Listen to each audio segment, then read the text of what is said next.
Welcome back to a long-awaited Habs Unfiltered. I'm your host, Blain, and I'm joined by my co-hosts, Matt Smith Good evening. and Trege Wilson. Hello. So it's episode 381. We're going to be covering quite a bit of ground here. A lot has happened since our last episode. I went to sea for a few weeks. Um, had some fun at sea, played some games, and Treg and Matt both. I don't know what did you guys do, Matt? Shave my beard off. That's about all I've done. No, I've been working a lot. That's about it. And had to do CBRN training, and now I have no beard. So it's making a comeback. Treg, you been bulking? Yeah, just bulking and working and family stuff, doing all that stuff. Well, there you go. We're all caught up, and we'll move into the hockey talk. All right, so we're going to cover quite a bit, and I want to start with something that just came out yesterday, and that is a poorly translated Google Translate version of a Hughes interview in which he talks about, and I'm quoting from the Habs on Reddit photo. I'm transcribing an interview with Kent Hughes, so for now, two interesting statements. Quote, everybody wants McDavid and Draisaitl. We'd love to have them too, but only two players have never won Stanley Cup by themselves. End quote. And the second quote, do we need a star? Edmonton is at the bottom of the table with two of the biggest stars in the league, end quote. And then Habs Twitter melted down. So Google Translate sucks. Let's just start it off right there. Now, Treg, you had some very interesting, colorful language before we started. It wasn't that colorful, but I hate when people take snippets of a quote, right? It's not the full quote. It's not the full whatever he says, or even if it is just that is just a quote. They take it and turn it in and assume that someone's saying this or someone's saying that. So I read this and right away I'm like, okay, it probably wasn't the best worded way to answer this question, but he's obviously not saying we don't need superstars, right? What he's saying is Draisaitl and McDavid are two superstars on one team, and that team still can't make it to the Stanley Cup. So it's not just superstars that you need on your team.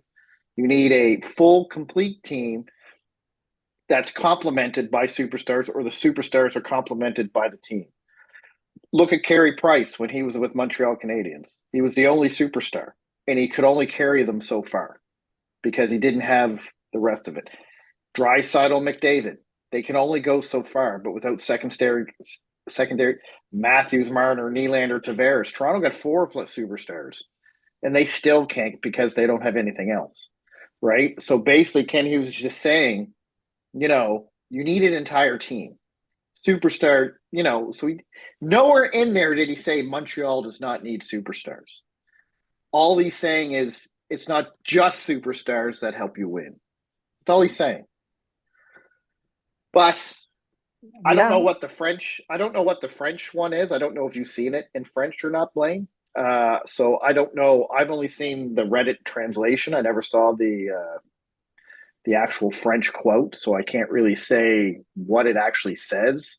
But yeah, I mean, there's some people just, who says something stupid like that? Like, yeah, that's exactly what he said. He said, we're building a team with no superstars to prove all you shitheads on Twitter are wrong. That's what he said. That is exactly what he said in French, word for word. No, everything he said prior to essentially is what he was talking about in the Francophone interview. This is why Google Translate is garbage.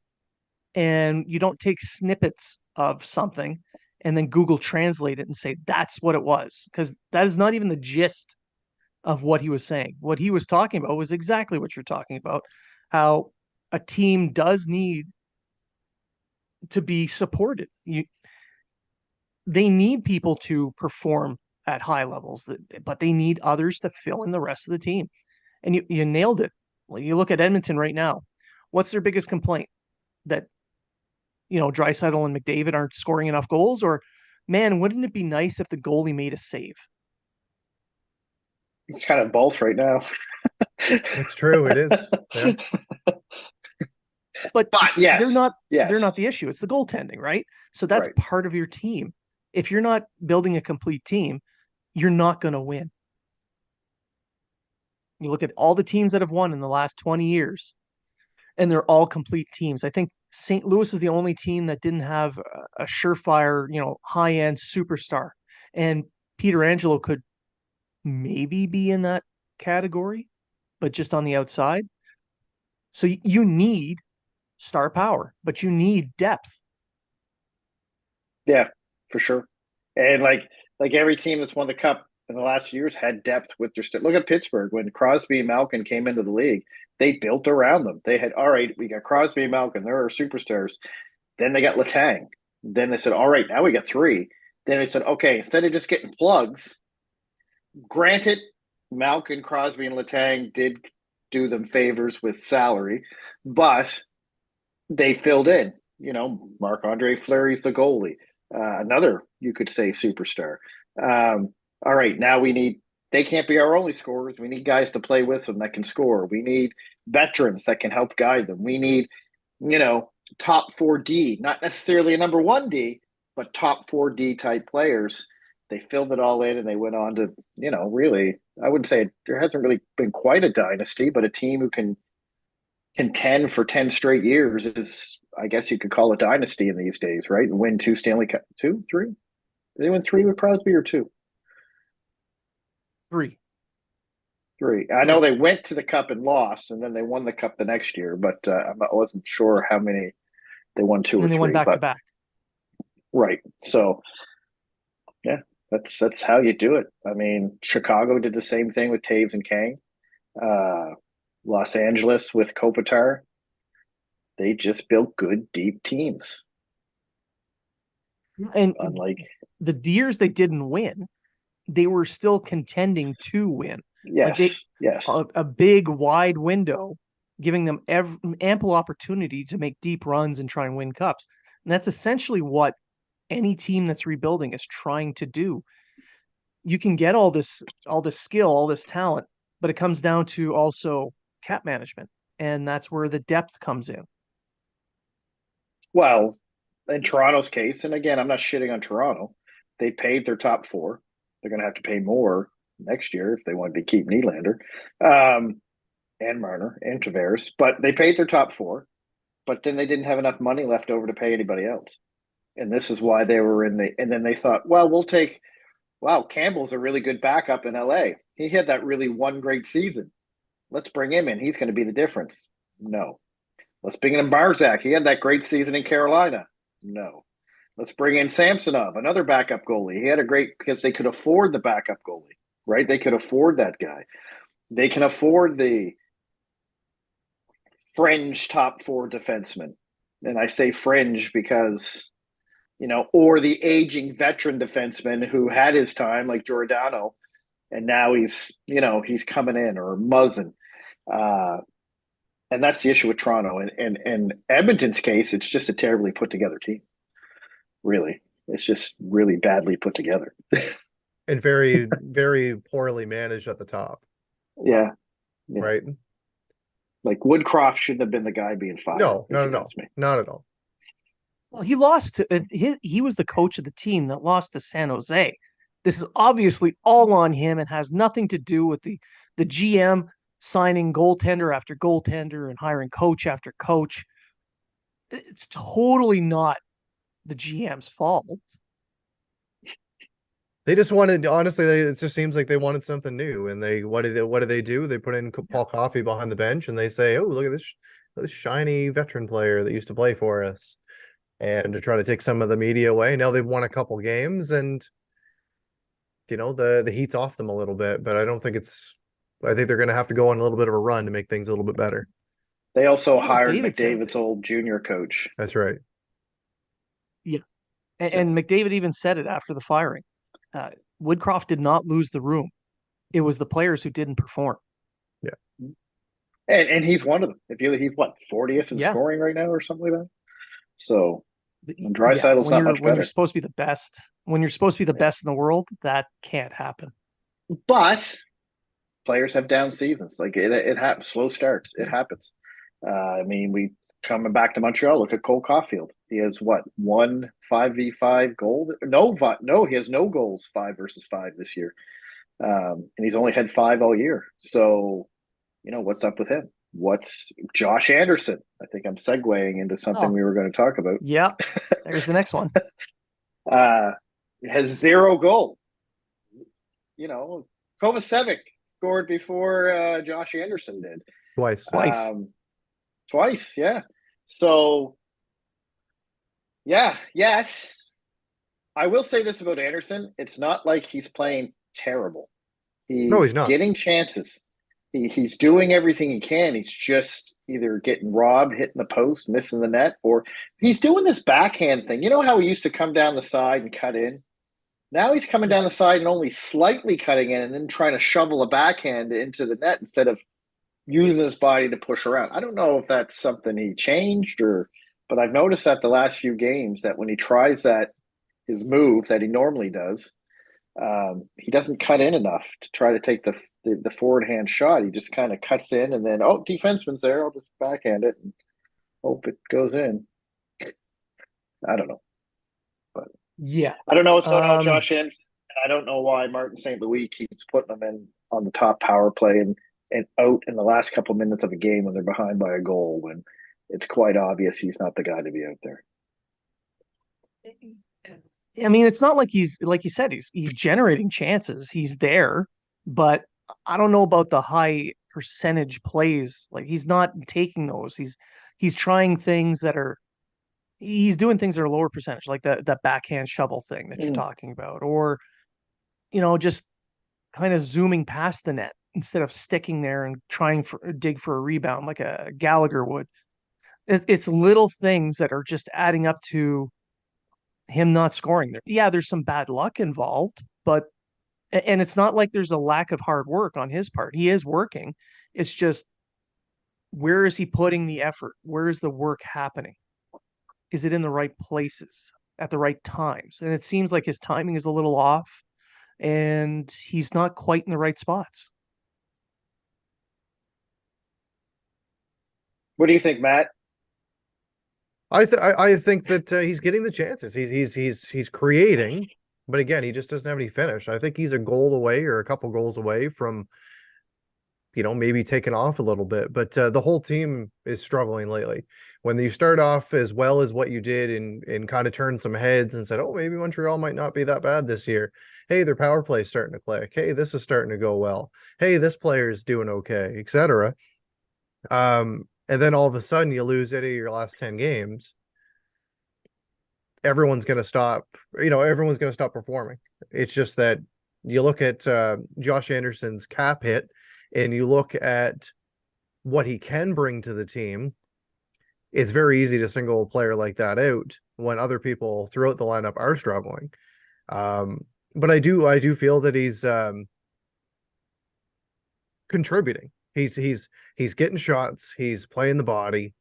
He's doing the little things he needs to do.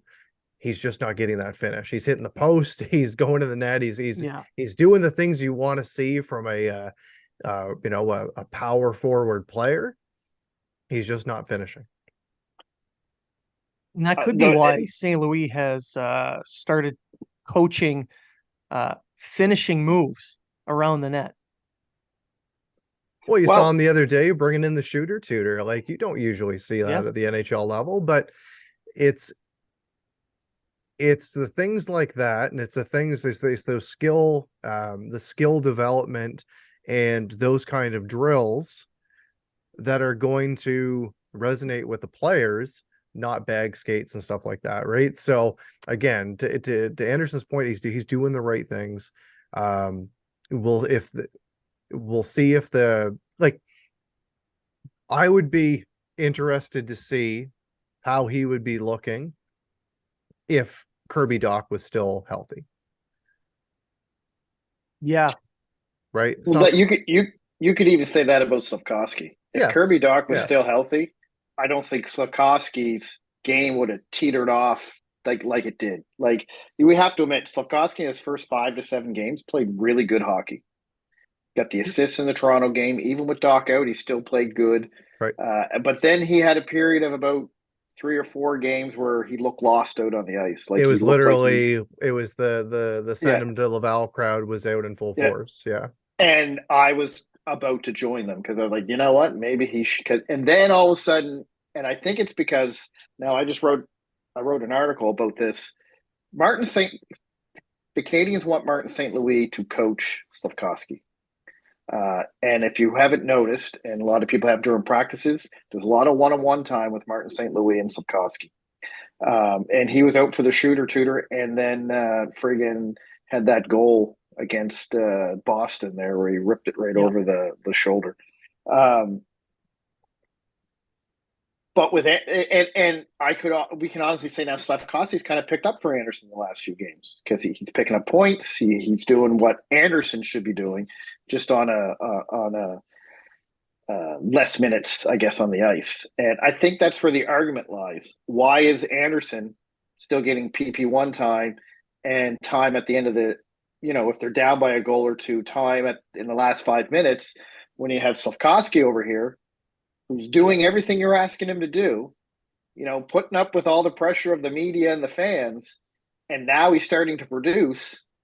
Why don't you have him out there? Yes, I get it's a confidence thing, and I get Marty saying I'm putting Anderson out there because if he gets that goal, that's going to change his whole trajectory for the next 4, 5, 6 games.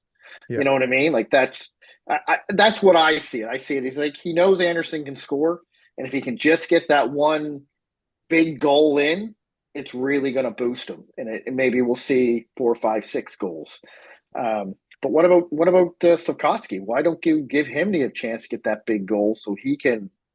Well, with a couple of the teams That's that they're just going to my be thought. playing next, with Anaheim, with San Jose, and with Columbus, we might see some tweaking to the lines, and we might see some more offensive output, or maybe these players play with a little bit more confidence knowing they're playing against a weaker team.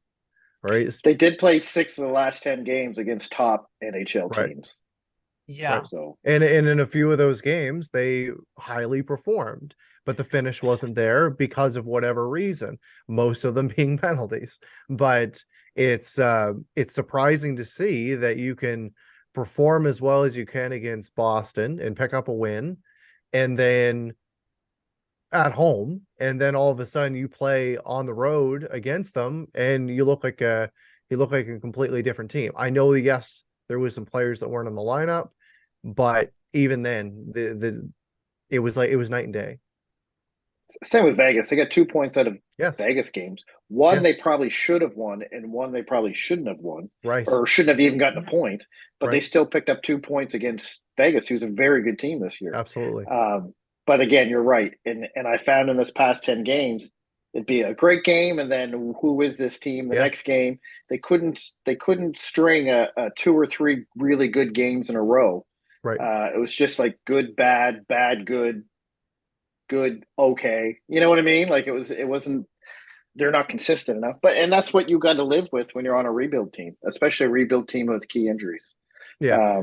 But you look at say since that win against what was it, since Winnipeg, I believe it was. Yeah. They beat Winnipeg, and then all of a sudden they had the shootout loss, and then from then on in they picked up the 2 wins. One being against Boston and the other being against Detroit, both in overtime. So they're picking up points. They're giving points to other teams as well, but you need to see something. You need to see some sort of spark. You need to see the team. They need a 5-2 win. They need a game where they just played well the entire game and they didn't have to fight for an extra point. They have 2 regulation wins. 2. Yeah. Last in and the that's league. a part of a problem. Yeah. And they've only there's only been one game where they've outscored their opponent by more than one goal or Yeah. something like that. And I was like, I think it was against Buffalo. Well, I think you can kind of look at their entire season just in 4 games. So the 2 games against Vegas and the 2 games against Boston.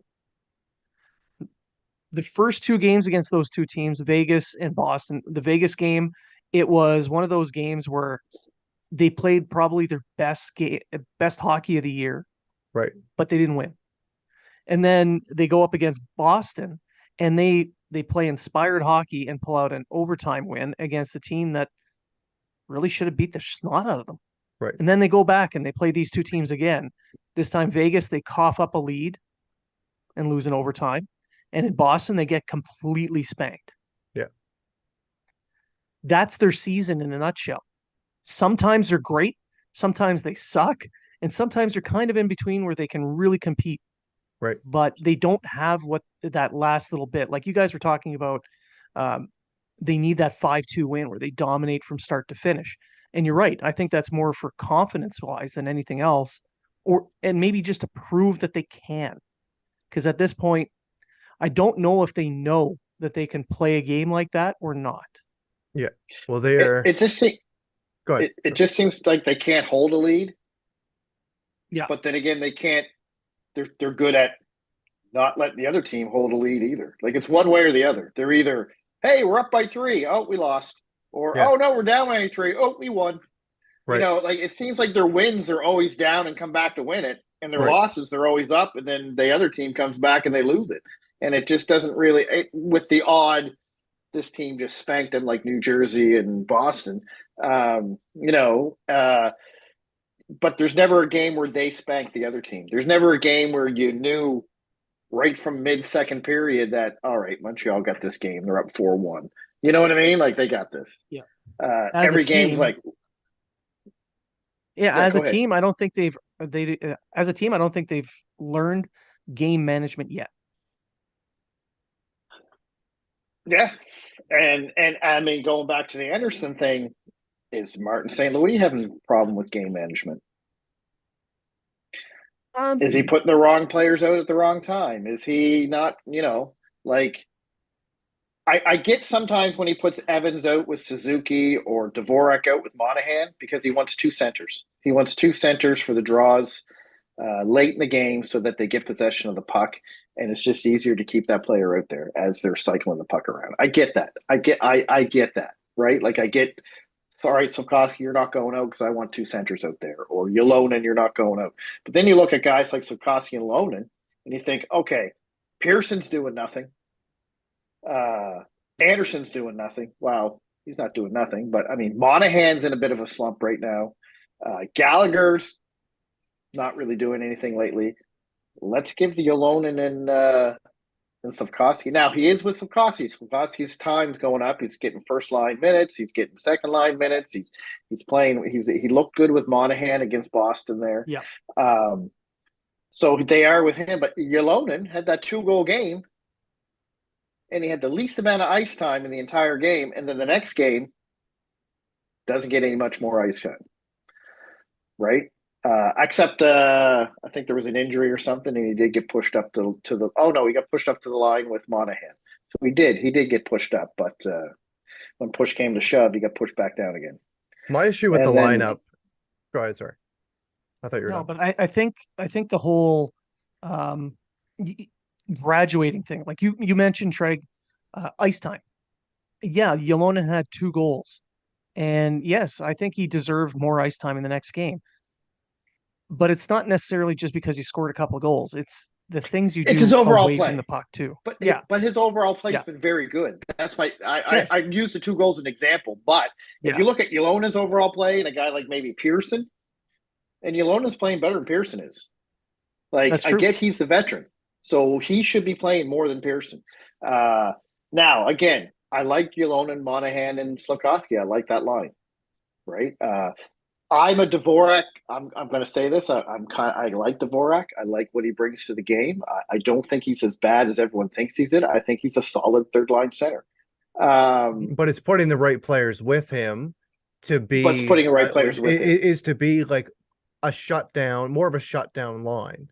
Don't expect him to go out there and be the offensive catalyst that you're looking for at center. It's not going to happen. And I find that since Docs went down, and even since Harvey Bernard's went down with his injury, it's okay, who are we going to put on whose line? New Hook has been, hot and cold, mostly cold. And it seems that the solution is, well, this person isn't going, or we want to get this person going, so let's put him with Nick Suzuki, or let's put him with Cole Caulfield or something like that. And I think that it's bringing down those players, having to not necessarily carry those players, but to have those players on their lines. I think you're right. I think you have the nail on the head there. The problem is you're breaking up Suzuki and Caulfield to make more offense on different lines, but there's no one that can match up with them that's going to help them. Yeah, it's like now that you have not that they were working great together at the beginning, yeah, but if you kept them there long enough, I'm sure they would have found their game again. Right. Like now that you've got Dvorak back, and you can have a guy that's, say, your third line center. Take Monahan, a guy that's known a little bit more for his offensive game, or at least a two-way game, and put him with your next best forwards. Right? I get trying to kind of distribute the wealth and everything like that, but like you look at the fourth line even, and that's with Ylonen on it, or even with Armia on it, and how they're generating chances. Right? So if you can get any sort of contribution from your bottom six, will try to make yourself a second line. I know that we had one, or we had the thought of having one when the year started, but 4 periods into the year, that went away. And it's not like you're going to make a trade right now with the state that the team's in, and you're not going to, it's not like you're probably going to pick up a guy on waivers that's going to help you at this point in the season. So whatever solution they have is got to be in that locker room, and it's got to be behind the bench and the decisions that are made. So if you can give Monahan the right players, if you can give Dvorak the right players, and you can give Jake Evans the kind of players that he needs to be an effective fourth line center, you might see a couple more W's. You might see a little bit more offense. But right now, just pairing the next player up with your star players isn't doing anything. It's just dragging the team down. I think the issue is they're looking for someone to play with Caulfield and Suzuki. Yeah. Because they're not clicking right now. So they're looking for that guy that's going to help them click. The problem is no one's helping them to click. Like nobody is ready to step in there. We knew Anderson wasn't going to work because he never worked last year. And the problem with it is they went, Anderson's not working. All right, we're going to put, who was RHP. RHP? I think so, yeah. He's not working. All right, we're going to go back to Anderson. He's not working. All right, we're going to go back to RHP. And like, whoa, like. Yeah, Slav had a little bit of time. He had like some 2 games, I think. Yeah. He had and I mean, it's just stick with it. Say, all right, Nick, Cole, you're staying together. Work it out. And you know what? We're putting Slav, or we're putting Ylonen, or we're putting New Hook, or whoever with you. Get it done. Or say, fuck it. Let's make one line like we did last year. Monahan, you're going to wing. You're playing with Caulfield and Suzuki. New Hook, guess what? Better learn how to win faceoffs. Right. You're going to be our second line. And you know what? I could have seen something like that happen if Doc wouldn't have got injured. But as soon as that happened, it took that whole dynamic of being able to possibly use Monahan in that role, or even as a winger with Doc, and having that helper center on his line. It totally took that away. But with Dvorak back, and if Doc was healthy, yes, you could have mostly said, "Hey, Monahan, you're on the top line, buddy. Like, here you go." You know, we're sticking Doc, Slav, and New Hook together. They're playing well. Monahan, you're on that top line, and then Dvorak, you're with Anderson and Gallagher or whoever. Yeah, well, we've seen what a healthy Monahan can do, and we've seen even what he's done to help the power play. You know, maybe he just needs to be with those guys, but at this point, it's not going to happen because you don't have those players. You don't have the health to distribute players like that throughout the lineup right now. No, you don't. And with Monahan, Monahan's doing well in that top 6 role so far. He's showing himself well. He's actually getting the best out of Slafkovsky at the moment. So I like that pairing. And you're right. There's just not enough next man up types Yeah. for the Canadiens at the moment. Ylonen, like Treg, you mentioned Ylonen. I thought, why isn't he getting more opportunity? He's got the shot. He could be used on the power play as well. That shot of his would be able to open up space for Caulfield and his shot, because now you have two shooters that you have to tee up on. So that could improve the power play. Why not Slafkovsky instead of Anderson? Like, Why not Ylonen instead of Anderson? Like you just said, he frees up. Now yeah, you got two excellent shooters, right? Because everyone knows, or at least everyone thought, because that's how their power play is improving, because they kind of switched it up. They're just going to go to Caulfield. They're just going to go to Caulfield. They're just going to go. But now they're using Caulfield more as a decoy. If he gets open, they send it to him. But if they don't, he's more of a decoy. And I think this is why Caulfield's numbers are a bit down, especially goal scoring, because they're using him more as a decoy to try to generate a goal from somebody else, which makes sense because that's who everyone's looking at. It's not like how Ovechkin disappears and just shows up to get the goal on the power play. I have no idea. Because if I was the coach of the other team, I'd have someone like literally sitting on him the entire time. It'd be a 4-on-3 power play the entire time. true. So like that would be like my you. plan. I'd be like you. See Ovechkin? You're going to gi Carbonneau Ovechkin like Carbonneau did with Gretzky in the 93 Stanley Cup Finals. Like you're going to be a shadow. I don't care where he stands. You're standing next to him. I don't care what's happening elsewhere on the ice. But I don't know. So I mean, we have guys that should be getting Suzuki and Caulfield. I don't think are playing great hockey. I mean, you can look at their numbers and say, oh, they're almost a point per game player. I even argue sometimes that on Twitter. But in the end, I don't think they're playing great hockey. They're not. They can give more. They can absolutely give more. That's what I'm saying. They can absolutely give more. There's no reason Caulfield only has 5 now, unless his shoulders causing him problems with his shot, because he has missed the net a few times, but he leads the team in shots, so it's not like he's not shooting by a wide margin. Yeah, so he's just not putting it where he wants to put it every time, and whether that's he's not getting a lot of quality passes either. If you watch the games, a lot of the passes to him for his one-timer, which is his bread and butter, it's in his skates. It's tapping off his stick. It's a little bit behind him. It's a little bit ahead of him. He has to adjust, and by the time he adjusts, someone's there. So, or the goalie's in position. So, again, that goes with matching him up with a player. And everyone knows Suzuki's going to pass it to him, so they're taking Suzuki's pass away. And that's right. Whether you're 5-on-5 or the power play, everyone knows if Caulfield's on the ice with Suzuki's going to try to get him the puck. And I don't know. They have to find another player who can come in and just confuse the other team into something. Maybe after Christmas, a Joshua Waugh. Maybe you bring him up and say, "Hey, can you change this?"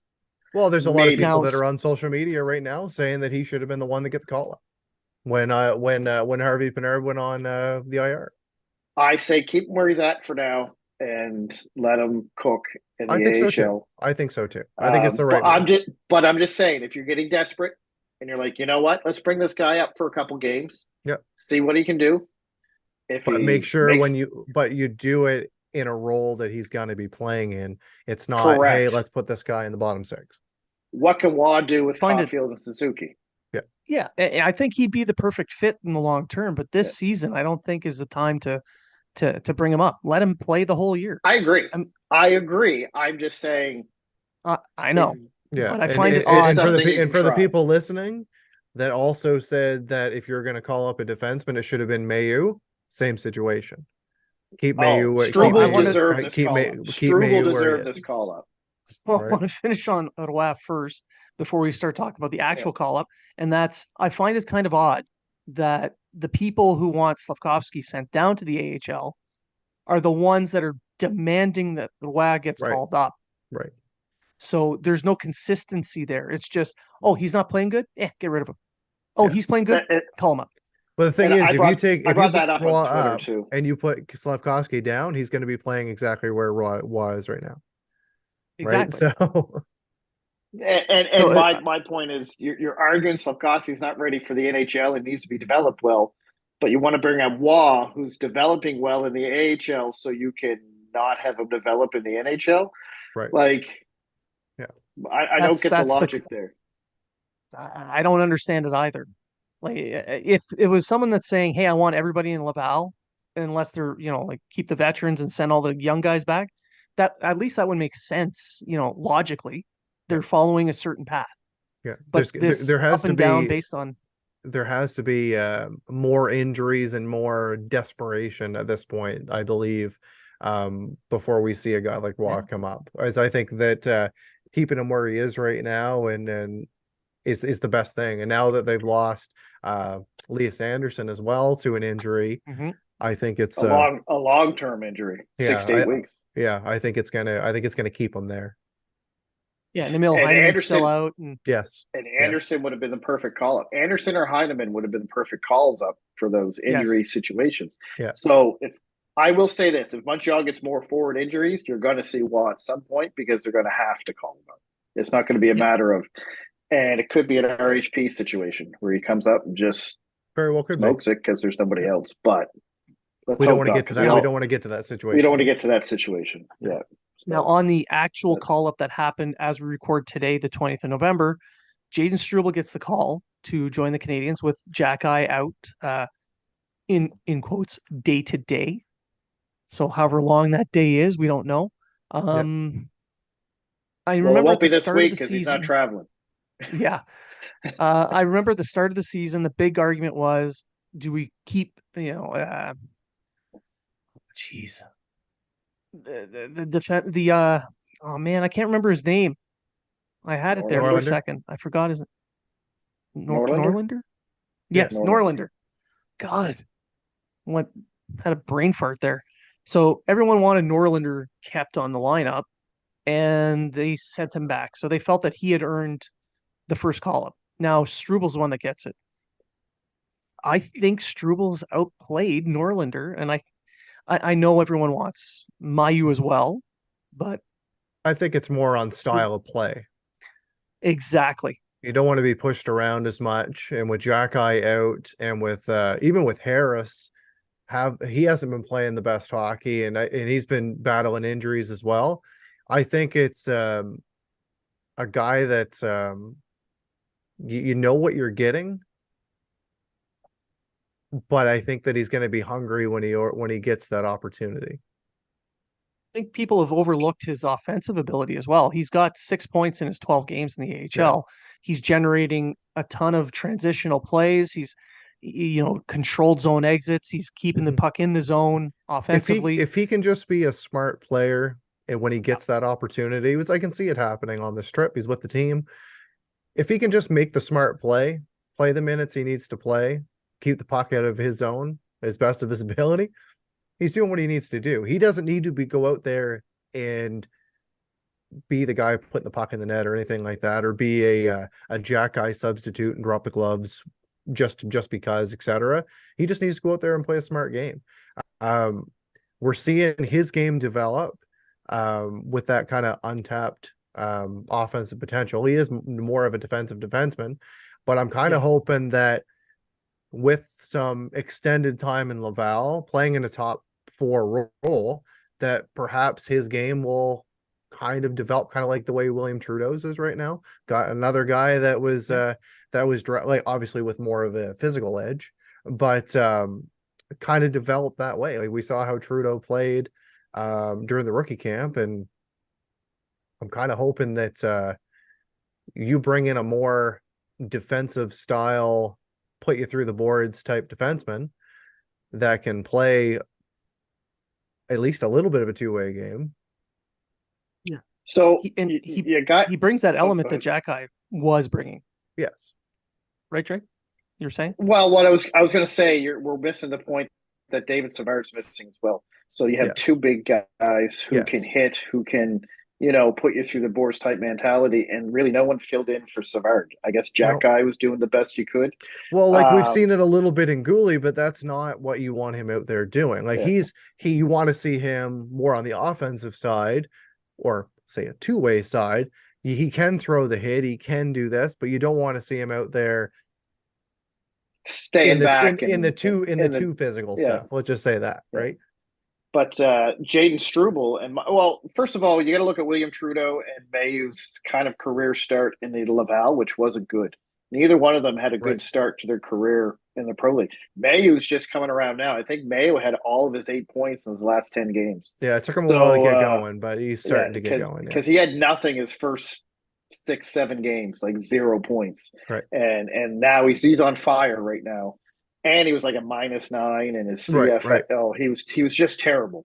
Right. Trudeau had a very slow start as well, but not necessarily as to the point as slow as Mayu, but he's been very inconsistent and been very whatever. Struble has been consistent the entire year. Yeah. He's not the guy they were looking at to score them big goals. He was not. He was the guy, the two-way defenseman. He's not going to hurt you on offense, but he's really going to step it up on defense. And that's why I think Struble earned this call-up. And Norlinder's done nothing in Laval. Norlinder had that great camp in Montreal, got sent to Laval, and he's pretty much done. I think he has 1 point. I think he's in one Laval. or two. Yeah, but you know what? I think that might just be a confidence thing for him now, because he might have felt that he did enough to be there, and now it's like, well, I did what I could. I'm sure he's looks at social media as well, and hears what people are saying. But who was he going to overtake? Who was going to sit down in Norlinder's place? That's what you got to look at. Well, it's more of a Yeah. it's the more of the the extra defenseman spot, even but it's hard to say. It's hard to say. Like, because Harris, maybe you can look back, Yeah. hindsight, you can look back and say, yeah, Harris. I mean, in my opinion, I think Harris is having a terrible year. he is. Maybe it's He is. injuries, maybe it's whatever. Barron's really stepped it up since he got put in the lineup. He was that extra defenseman. And I thought during the preseason, because Barron had a terrible preseason. He did, like he usually does. But when he stepped on the ice for the actual games, he stepped it up. I mean, if you look at all the advanced stats, Gouli, Xhekaj, and Barron are the top 3 Canadian defensemen analytically. Yeah. Right. And Gouli's way up here. Then you got Xhekaj, then you got Barron, and then Matheson is near the bottom, and then you got right. But I mean, Matheson's basically Petrie 2.0. We've been saying that since he got here. He's just a little bit more offensively gifted, but he's going to have one of those games where he's Ray Bork and another game where he's Phil Bork. So you gotta live with that. But for me, I think Struble was the right call. I think he's the one that deserved it. He's the one that's been playing the hard game. He's been the bigger, badder Kovacevic of the AHL, if that's a good comparison, because he's just been a steady two-way defenseman. Yeah. I also think that there's another reason behind the call-up. That's he's played college with Jordan Harris. They've been a pairing before. So if you put them together on a third pairing, you move Lindstrom out, you put Struble with Harris, maybe it sparks Harris again. And either way, they're playing on a third pairing. The familiarity alone should make them effective. And that's probably the best spot to place a call up in. Like he is set up for success at that point. He knows the person he's playing with. He has chemistry with them. It's in a role of a bottom pairing role that the two young defensemen can, do well in, because they're not going to be up against the top lines. Right. And let's be honest, Struble's probably destined to be a bottom pairing defenseman in the NHL. More than likely, with maybe top 4 potential. So it's not like you're not putting him in a spot where he probably won't be anyhow. It's like you look at Xhekaj. I look at Xhekaj as a bottom pairing defenseman with top 4 upside. Because he's not, once everyone develops, he's not going to be ahead of Hudson, Reinbacher, Gouli, or Barron at this point in time in the future. So Yeah. So I mean, I'm happy with the call up. I agree. Joshua Watt does not need to be brought up to the interview. However, I'm going to bring this up. Everyone's forgetting about another guy on that team. His name is Brandon Gignick, and he's kicking ass down in Laval, and nobody's talking about it. Just saying. I was gonna say Sean Gignac, yeah. Farrell, but he's getting great chemistry right now with Joshua Watt. And Gignick, who's the Yeah, center of the that's right. Joshua Wash on Farrell line. That line's That's right. probably the best line in the AHL. Right. I'm telling you right now. Yeah, they're Right lighting it now, up. yeah. Yeah. Yeah. And that's more reason to keep all those young guys down there together. They're playing well. They're getting top minutes, power play minutes, penalty kill minutes. They're going up against the best defenders in that league, Right. which isn't there's no slouches there. I mean, this is Right. the Well, look probably at the second best look at league in the just world. a few nights ago. They were playing Belleville. They were down, I think 4-0, came back and won that Yeah, game. Right. Yes. yeah. So And Laval, if we're being honest, is not having a great season this year. no, So they're not. it's not like Well, they had a trash start, but the last week and a half, 2 weeks, they've really stepped it up. They've started playing more to the level that people expected them to play. yes, they played really well, and well, I'm not going to say really well, but I mean your defense and goaltending was an issue. Jacob Dovish seems to have found his game. He's been playing a lot better between the pipes. I don't think you were going to get much from Mann to begin with, but he was just there to be their backup anyway. But don't sit on Brendan. I'm telling you, don't sit on this Brendan Canning. And you could have a whole line that could come up next year and be the third line of Montreal. Who knows? Who knows? Eh, I pretty much could guarantee that he will not be a regular in the NHL. But hey, I've been Who, wrong many Gignick? times before. Just ask my wife. Gignick's going to be the next Draisaitl. You heard it here first. I think Gignick's going to be one of those really good AHL players who's going to get his cup of coffee in the NHL and see what happens.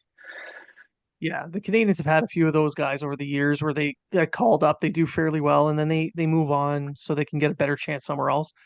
And that's fine. You want that turnover, especially Yeah. at the AHL level. But before we end the show, I wanted to ask you guys one question. And it has to do with the rumors that are flying around. And we talked about Edmonton and goaltending at the start, and that's the rumor.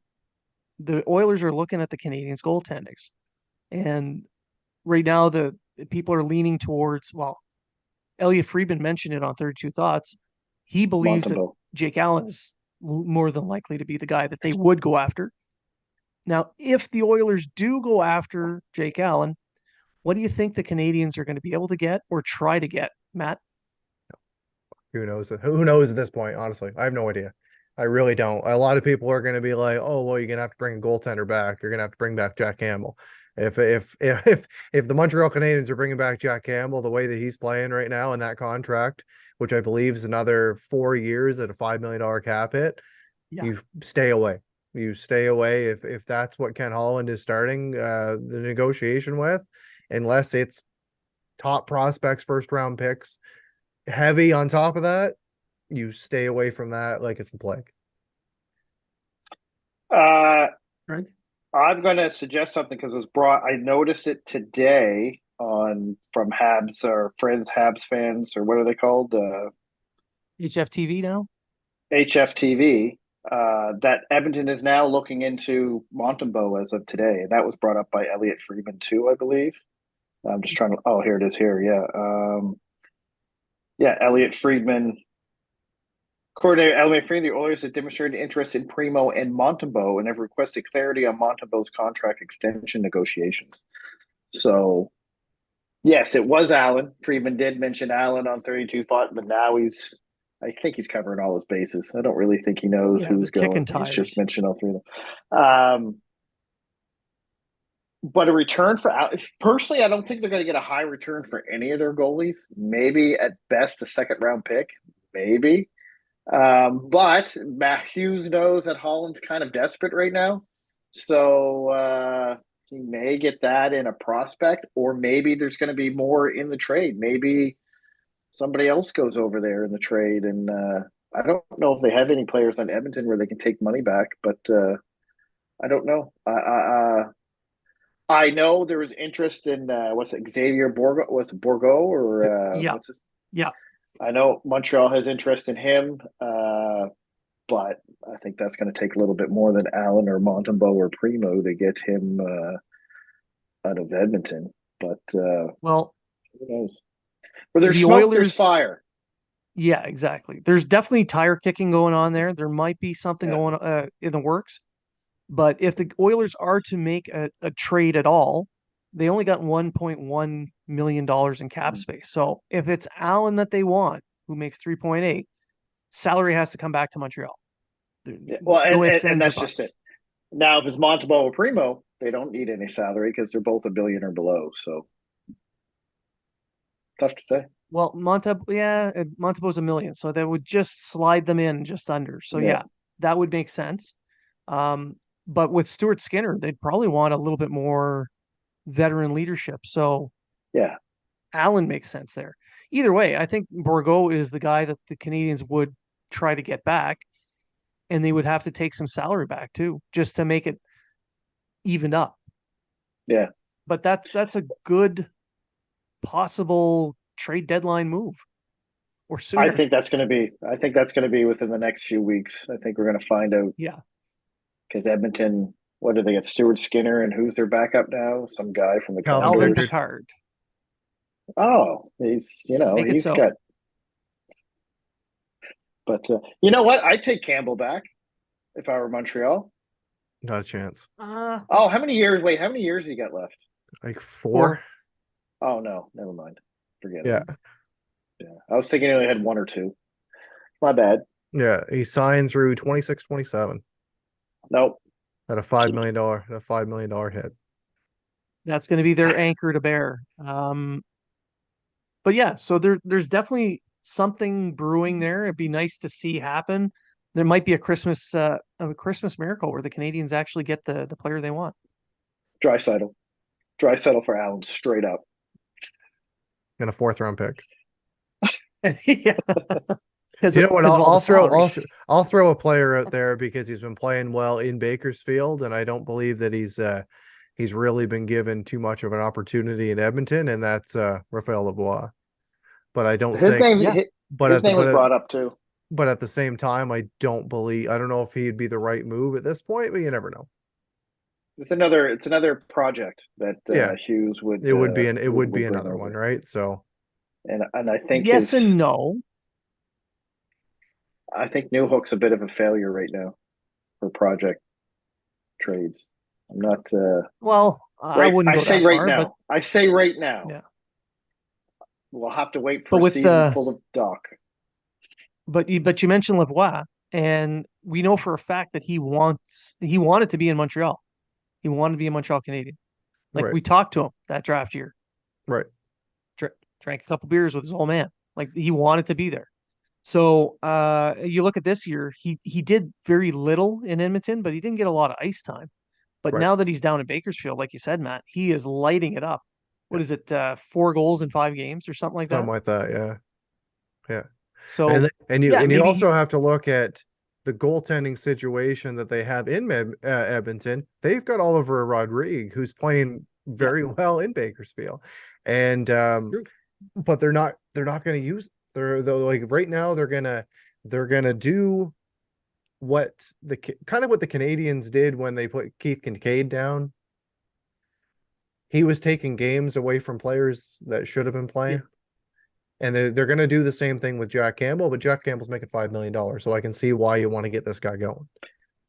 But if they're high on Rodrigue for the future, then a Montembeau or Primo will be perfect because actually any one of those goalies will be perfect because Allen only got 1 year after this, Primo only got 1 year after this, and Montembeau's a free agent next season.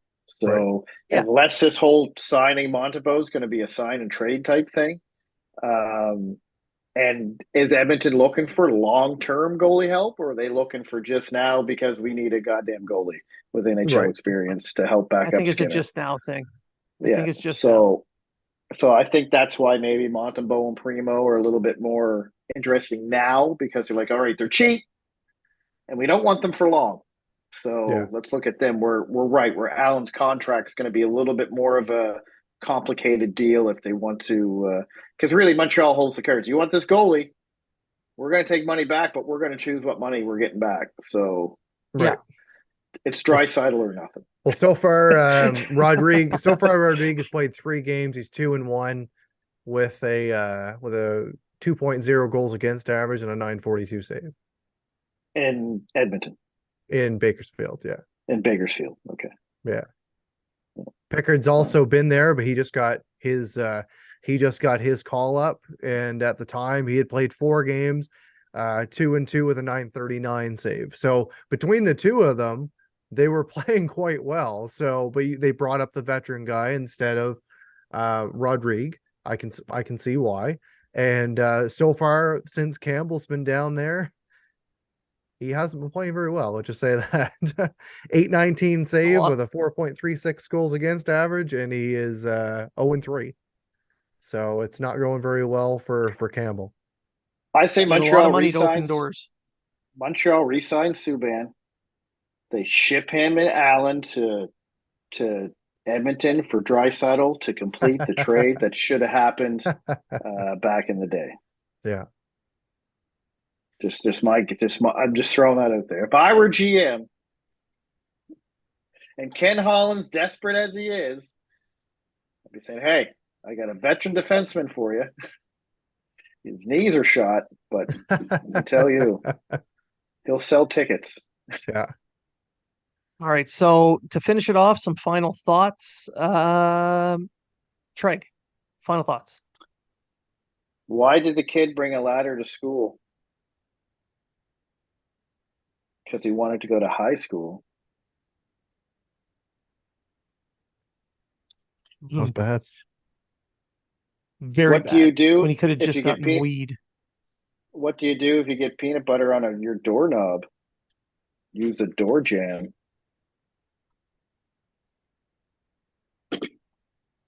Okay. Thanks everyone for listening. Shit. Matt, what about you?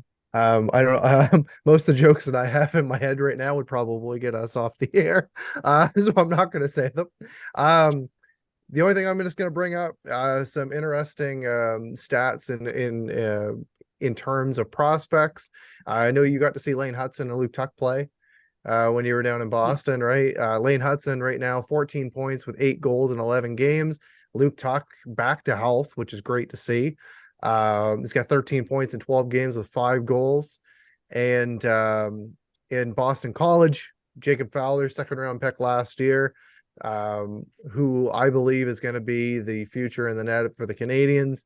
Currently 9-2-1 with Boston College with a shutout, 2.14 goals against and a 926 save in his first year in the NCAA. And then he's played every game. Yeah, and then we look over the Ontario Hockey League. Friend of the show, Cedric Gaydon, 21 points in 21 games with 10 goals. Owen Beck just capped off I think second hat trick of his season, both against Oshawa. He's got 19 points in 17 games, 11 goals. And Philip Mesher, since going down and going to Kitchener Rangers, who are a much better team than they were last year, he's got 18 points in 10 games. Currently just on an absolute tear with that team. And if you haven't seen, Florian Jacki went end-to-end the other night for Brantford, and he's got 17 points with 10 goals in 18 games. So Canadiens prospects, they're putting the puck in the net. The help is on its way, slowly but surely. But there's things to be excited about if you're a Canadiens fan. So just be calm. And speaking of prospects, that Russian goalie that they drafted last year, he's on a tear as well.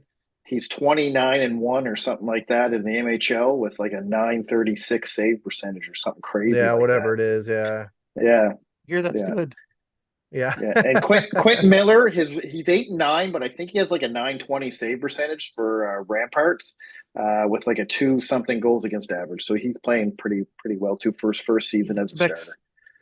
Quebec's got a weak team, so that his numbers actually should be higher. If he was on a stronger team, he would be lights out. Yeah. Well, He's he the was like reason why they have the 8 wins. yeah, he was like 20-3 or something like that last year when they were the Memorial Cup winning team, but